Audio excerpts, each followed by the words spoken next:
പ്രിയങ്കുകലികാശ്യാമം രൂപേണ പ്രതിമം ബുധം സൗമ്യം സൗമ്യഗുണോപേതം തം ബുധം പ്രണമാമ്യഹം.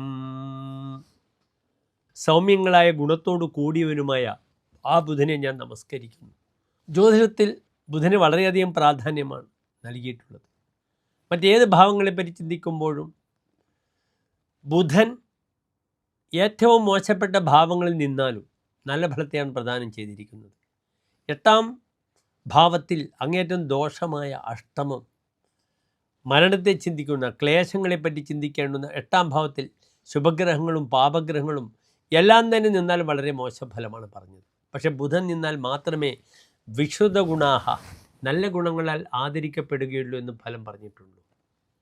അങ്ങനെ ഓരോ ഭാവങ്ങളിലും 3ാം ഭാവത്തിലായാലും 6ാം ഭാവത്തിലായാലും 12ാം ഭാവത്തിലായാലും ചമത്കാര ചിന്താമണി പോലുള്ള വിശിഷ്ട ഗ്രന്ഥങ്ങളിൽ ബുധൻ്റെ ഭാവസ്ഥിതിയിൽ ദോഷം പറഞ്ഞിട്ടില്ല.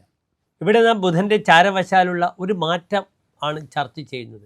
കേവലം 20 ദിവസം മാത്രമാണ് ബുധൻ ചാരവശാൽ മാറുന്നത്. ബുധൻ ധനുരാശിയിലേക്ക് ഇതാ പ്രവേശിച്ചു കഴിഞ്ഞിരിക്കുന്നു. 2025 ഡിസംബർ മാസം 29-ാം തീയതി മുതൽ 2026 ജനുവരി മാസം 17-ാം തീയതി വരെ, അതായത് 1201 ധനുമാസം 14-ാം തീയതി മുതൽ മകരമാസം 3-ാം തീയതി വരെയുള്ള കേവലം 20 ദിനങ്ങൾ മാത്രമാണ് ബുധൻ ധനുവിൽ നിൽക്കുന്നത്. ശത്രുക്ഷേത്രത്തിലാണ് ബുധൻ നിൽക്കുന്നത്.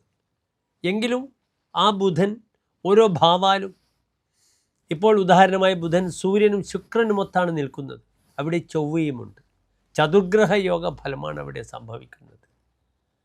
അതിനാൽ പലപ്പോഴും ആ ബുധൻ എത്രത്തോളം ശുഭാശുഭ ഫലങ്ങളെ പ്രദാനം ചെയ്യുന്നെന്ന വിഷയം നമുക്ക് ചിന്തിക്കണം. പാണ്ഡിത്യം, സുവചനം, കലാസു നിപുണതാം, ഇങ്ങനെ തുടങ്ങി ധാരാളം കഴിവുകൾ ബുധന് പറഞ്ഞിട്ടുണ്ട്. അറിവിൻ്റെ നിറകുടമാണ് ബുധൻ.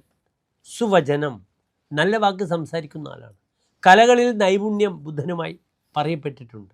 ബുധൻ്റെ കാരകധർമ്മം പറഞ്ഞിരിക്കുന്നത് വചനം, ജ്ഞാനം, ഇന്തോസ്തനൂജഹ, ഇന്തോഹോ തനൂജഹ, ചന്ദ്രപുത്രൻ. വചനം വാക്കും ജ്ഞാനം അറിവുമാണ്.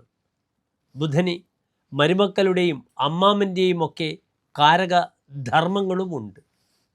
അതിനാൽ മേടം മുതൽ 12 രാശിക്കാരുടെയും ഈ ചാരവശാൽ 20 ദിവസം മാത്രമുള്ള ബുധൻ്റെ ഫലമാണ് നാം ചർച്ച ചെയ്യുന്നത്. ബുധ ഫലതസ്തു സർവദാ, ഏത് സമയവും ഫലം ചെയ്യുന്നു ബുധൻ.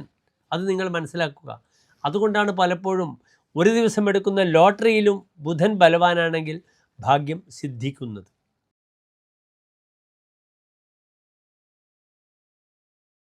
മകേരി നക്ഷത്രത്തിൻ്റെ അവസാനത്തെ 30 നാഴിക, തിരുവാതിര പുണർദം നക്ഷത്രത്തിൻ്റെ ആദ്യത്തെ 45 നാഴിക വരുന്ന 2.25 നക്ഷത്ര സമൂഹം. ഇവിടെ പ്രിയപ്പെട്ട പ്രേക്ഷകർ മനസ്സിലാക്കണം, മിഥുനൻ രാശിക്കാർക്ക് ഇത്രയും നാൾ, ഒരു മാസക്കാലത്തോളം വളരെ ദുർബലമായി 6ാം ഭാവത്തിലായിരുന്നു ബുധൻ. അവരുടെ എല്ലാ കാര്യങ്ങളിലും പ്രയാസങ്ങളായിരുന്നു, പ്രശ്നങ്ങളായിരുന്നു. മനസ്സമാധാനം എന്നൊരു വാക്ക് അവർക്ക് ഉണ്ടാകാത്ത സമയമായിരിക്കാം കഴിഞ്ഞ ദിനങ്ങളിലൊക്കെ ഉണ്ടായത്. കാരണം മിഥുനൻ രാശിയുടെ രാശ്യധിപനാണ് ബുധൻ. അപ്രകാരം അവരുടെ സുഖം, സ്വസ്ഥത, വീട്, വാഹനം, ഇതൊക്കെ ചിന്തിക്കേണ്ടുന്ന, സുഹൃത്തുക്കളെ ചിന്തിക്കേണ്ടുന്ന ഭാവമായിരുന്നു. അതൊക്കെ ശത്രുസ്ഥാനത്തായിരുന്നു. വളരെയധികം ക്ലേശങ്ങൾ സൗഹൃദത്തിൽ ഉണ്ടായിക്കഴിഞ്ഞ സമയമായിരിക്കാം സംഭവിച്ചു കഴിഞ്ഞത്. പക്ഷെ അതിനെല്ലാം പരിഹാരമായി ഇപ്പോഴിതാ ബുധൻ അതിശക്തമായി 7ാം ഭാവത്തിൽ വന്നിരിക്കുന്നു മിഥുനൻ രാശിക്കാർക്ക്. വളരെ നല്ല ഫലമാണ്. അതൊരു മഹാപരിവർത്തന യോഗമാണ്. ബുധക്ഷേത്രത്തിൽ വ്യാഴവും വ്യാഴക്ഷേത്രത്തിൽ ബുധനും, ഗ്രഹങ്ങൾ പരസ്പരം ക്ഷേത്രം മാറിയിരിക്കുന്നു. ഇതിന് പറയുക പരിവർത്തന രാജയോഗം എന്നാണ്. പരിവർത്തന രാജയോഗം മാത്രമല്ല, ബുധനെ വ്യാഴം നോക്കുമ്പോൾ, പരസ്പരം ദൃഷ്ടി ചെയ്യുമ്പോൾ അതിന് മാനവശ്രേഷ്ഠ യോഗം എന്നാണ് പറയുക. ദൃഷ്ടേ വാക്പതിനാച്ച ബുധേ ദധതി പൃഥ്വിശാശ്ച തൽശാസനം. ബുധനെ വ്യാഴം നോക്കുമ്പോൾ പൃഥ്വീശന്മാർ, രാജാവ് പോലും തൽശാസനം ദധതി, ഇദ്ദേഹത്തിൻ്റെ ശാസനം ശ്രദ്ധിക്കുമെന്നാണ് പറയുന്നത്. നല്ലൊരു സമയമാണ് 20 ദിവസം.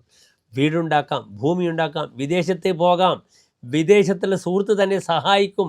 വിസ മുതലായ കാര്യങ്ങളിൽ അറച്ച് ചോദിക്കാൻ മടിച്ച കാര്യങ്ങൾ സുഹൃത്തിനോട് ചോദിക്കൂ. സുഹൃത്ത് നിങ്ങളെ രക്ഷിക്കും. ആ സുഹൃത്തിനെ കൊണ്ട് നിങ്ങൾക്ക് സഹായം വരും. അപ്രകാരം നല്ല സ്ത്രീകളുമായി ബന്ധപ്പെടുന്ന ദാമ്പത്യം വരും, വിവാഹം നടക്കാം. വീട് നിർമ്മാണവുമായി ബന്ധപ്പെടുന്ന വിഷയങ്ങളിൽ സജീവമായി സക്രിയ രൂപേണ പ്രവർത്തിക്കാൻ ഭൂമി ലഭിക്കും. തനിക്ക് പ്രമോഷൻ ലഭിക്കും. വലിയ ഉത്തരവാദിത്തങ്ങളൊക്കെ ഏറ്റെടുത്ത് തനിക്ക് മുന്നോട്ട് പോകാൻ വളരെയധികം സഹായിക്കുന്നു ഈ ബുധൻ. സുതശീതകോ സപ്തമസ്ഥോ യുവത്യ വിധത്തെ മുതം തുച്ഛ വീര്യം ജ ഭോഗേ. സുതശീതകോ സപ്തമസ്ഥോ യുവത്യ, 7 ബുധൻ വരുമ്പോൾ യുവതികളുമായി രമിക്കുമെന്നാണ് പറഞ്ഞിരിക്കുന്നത്. വിധത്തെ മുതം, ധാരാളം സന്തോഷം ലഭിക്കും. അനസ്തംഗത ഹേമവത് തസ്യ ദേഹശോഭ. കാമദേവനെ പോലെ ദേഹത്തിന് ശോഭയുണ്ടാകും. അദ്ദേഹം കാമലീലകളിൽ വളരെയധികം നിപുണനായിരിക്കും. എന്നാൽ ശക്നോതി തൽ സമ്പദോപാന കർത്തും, ഇദ്ദേഹത്തിൻ്റെ സമ്പത്തിനെ ആർക്കൊന്നും ചെയ്യുവാൻ കഴിയുകയില്ല. ഇദ്ദേഹത്തിന് ധാരാളം സമ്പത്തുണ്ടാകും. പലപ്പോഴും പല രീതിയിലും ഭൂമി വിറ്റ് ബ്രോക്കർമാർക്ക് കാശ് ലഭിക്കാം. പലപ്പോഴും വിൽക്കാൻ പറ്റാത്ത ഭൂമി വിറ്റ് തനിക്ക് കാശ് ലഭിക്കാം. കൺസൾട്ടൻസിനൊക്കെ വലിയൊരു സമയമാണ് ഈ ഒരു സമയം. നൃപസമ്മത പണ്ഡിത ആപ്തവാക്യ എന്നാണ് ഫലം പറഞ്ഞിരിക്കുന്നത്, ആശ്രയഫലം. നൃപസമ്മത, വലിയ വലിയ ആളുകൾ തന്നെ അംഗീകരിക്കും. പണ്ഡിത, ആത്മീയമായ ധാരാളം അറിവ് ലഭിക്കുന്ന സമയമാണ്.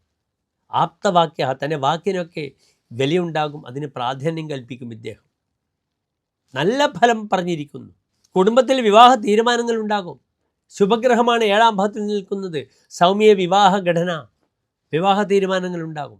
നഷ്ടാർത്ഥ ലാഭ, നഷ്ടപ്പെട്ട കാശൊക്കെ തിരിച്ച് ലഭിക്കും. സുദൃങ് ഭോഗാവാപ്തി, നല്ല സ്ത്രീയുടെ ഭോഗസുഖങ്ങൾ ലഭിക്കും. വിദേശത്തുള്ള സുഹൃത്ത് ലഭിക്കും. നല്ല ഫലമാണ്. എൻ്റെ പ്രിയപ്പെട്ട മിഥുനൻ രാശിക്കാർ, ഉത്സാഹിക്കുക.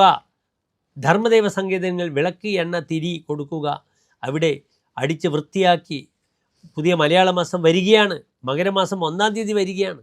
എല്ലാം തയ്യാറാക്കിയാൽ ഈ ബുധൻ, the planet will do miracles for Geminians. No doubt in it. Thank you very much.